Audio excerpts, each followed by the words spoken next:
My name is Harlis L. Pippin.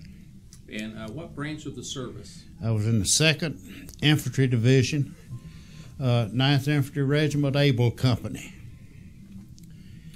And where did you serve? I served in Korea. Were you drafted or did you enlist? Oh no, I volunteered. I was gung-ho. What year was that? It was in 1950. Where were you living at the time? I was living in a little town up the road called Greenbrier, Tennessee. The day I was on a farm, and the day that I became 18, I give up farming and went to the military. So, why were you gung ho? Well, I just thought the military was the best way to go, and I was at the age where nothing couldn't hurt you, so everything was going to work out for the good, you know. Why did you pick the Army? I picked the Army because I had an uncle that was in the Army in World War II, and I liked the uniform, the dress, and they're not as strict as the Marine Corps, but you get the same job done, you know. You get a little more leeway. What do you recall about your boot camp and training experience? Well, the boot camp that I had was in Fort Knox, Kentucky. I thought it was pretty rough for a while, but that was during the Korean thing. It had started, and it's trying to rush you on through there pretty good. So they give us about 14 weeks of training, and then shipped us right on out. It was hard. It was hard. Had an old corporal named Corporal Grice, and I still can't stand him. He was tough. What parts of the country or world did you go to first? Did you go to Japan first or straight into Korea? I went to Tokyo, Japan, and I bought me a real nice jeweled watch at a PX in Tokyo. Then 2 days later, I went to Yokohama, boarded a ship, and the ship 2 days had me in Busan, Korea. We got off at Busan, Korea, and they had our dinner ready. It was in 50-gallon barrels and 10 cans, sea rations. They didn't want to spoil you, see. They was getting you tough for the fight. So after that, they loaded us onto an old Korean freight train, and about like riding down the road in a wagon from here to Memphis. But anyway, I landed at a little old place called Incheon, which was in North Korea, right next to the Yellow River. And while I was there in this replacement depot, being assigned to the 2nd Division, we had a little old plane fly over. His name was Machine Gun Charlie. A little old bitty airplane, homemade looking thing, and he was dropping hand grenades and all that stuff. Then about that time, we thought everything was going to be all right. The Chinese came across the border. We was issued mountain-type sleeping bags, and the soldiers that was on front, they got no sleeping bags and went to sleep. The Chinese came through and they murdered them in the bags. Just shot them and just poured over us, just like throwing hot water over you something. You know, it just happened real quick. Then all the tanks that was up there, they started south, and the Chinese and the Koreans was run along beside the tanks with gas cans, climb up on it, pour gas on the tanks, and set it on fire with the people in it, and them going down the road. So finally the tanks came by the replacement center where I was, and when it came by there, they lined us all up, and they said, Pippin, 2nd Division, 9th Infantry Regiment, and said, there they go, they're going south, catch you something.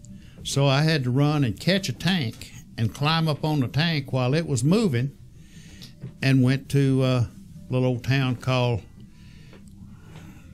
Incheon, not Incheon, but Wonju, which was right next to the Watchon Reservoir. And we reassembled. And when I got there, we only had 30 people that was left in my company. So we waited for replacements. They issued us M1s. It was full of cosmoline. We had to put it in hot water and boil all the cosmoline out, clean them up, and get it ready to go. Finally, we got about 218 people in, and they sent us back to the front lines. At that time, we went up, we had a battle up someplace called Punch Bowl. I don't know if you ever heard of it or not, but anyway, the Punch Bowl, and around the Watchon Reservoir is nothing but just mountains and water. So we stayed up there for about 30 days on the front lines, and we lost all those new replacements down to about 35 men. That's counting the personnel in the office and the mail clerks, the whole business. We lost them all. We come back to the rear, set up again and get replacements, get it back up to 218 riflemen, back up on the front line.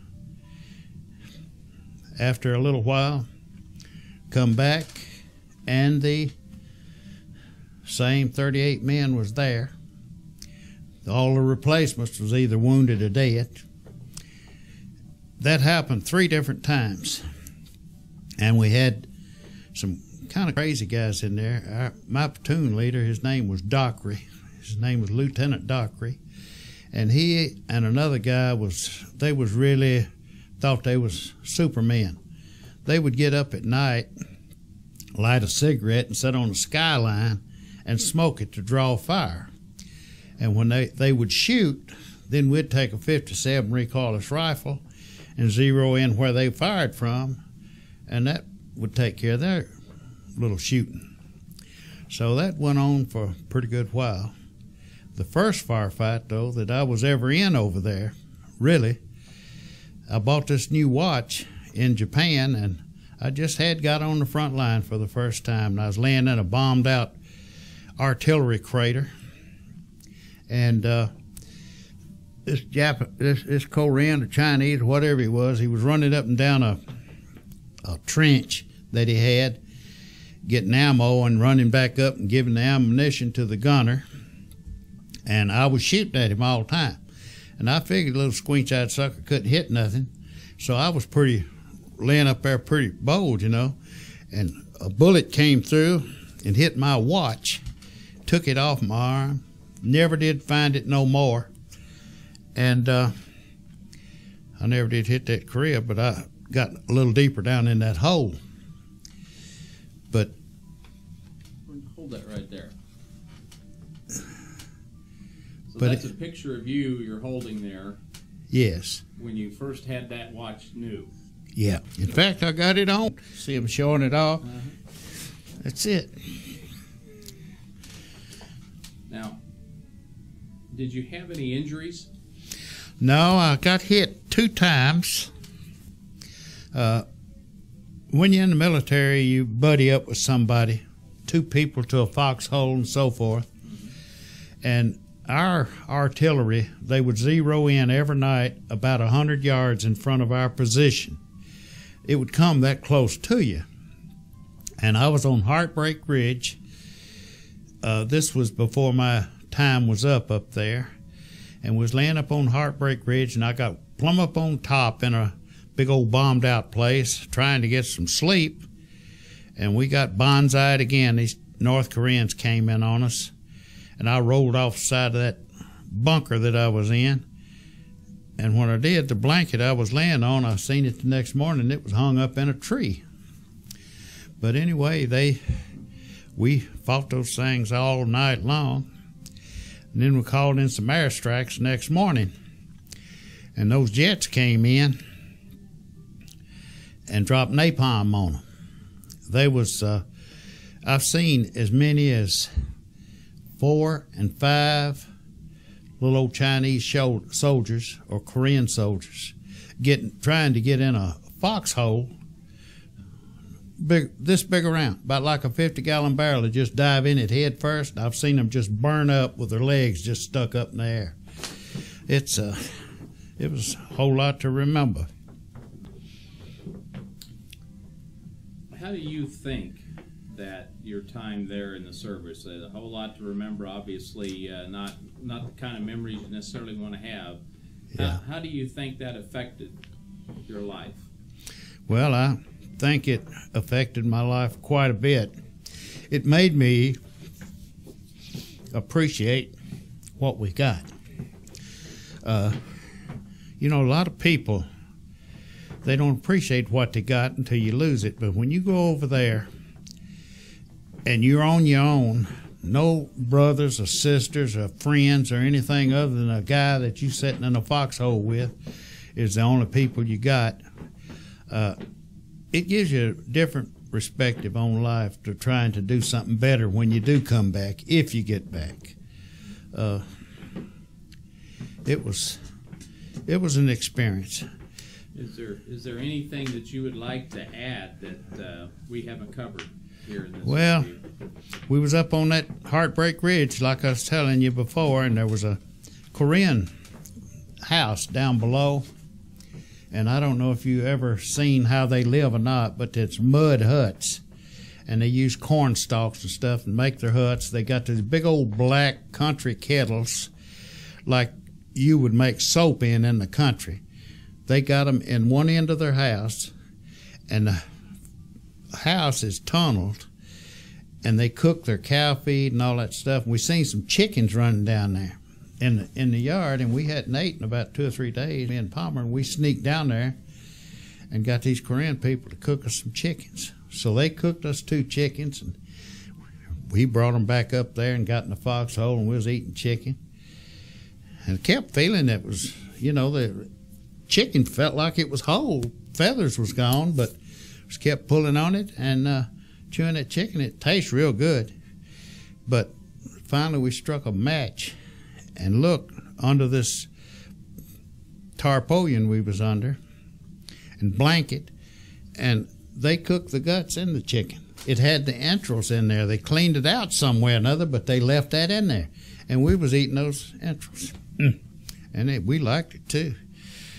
But after we seen that, we had to get rid of it. Get rid of it. Well, what does it mean to you to say that you served your country? Well, I think that everybody should have that opportunity. I'm not ashamed of it. I didn't do it for glory or anything like that, but I think that everybody should have a chance to go in the military and see if they're a man or a mouse. Because when you go in there, they'll make a man out of you. And if they can't make a man out of you, you don't stay. See, I served 2 enlistments. I came back from Korea, finished my time, and got married, and was discharged. Came out, and I couldn't find a job. You couldn't buy a job, and if you did, it was 75 cents an hour or 35 cents an hour. You couldn't make a living. So I re-enlisted and went back in the military again.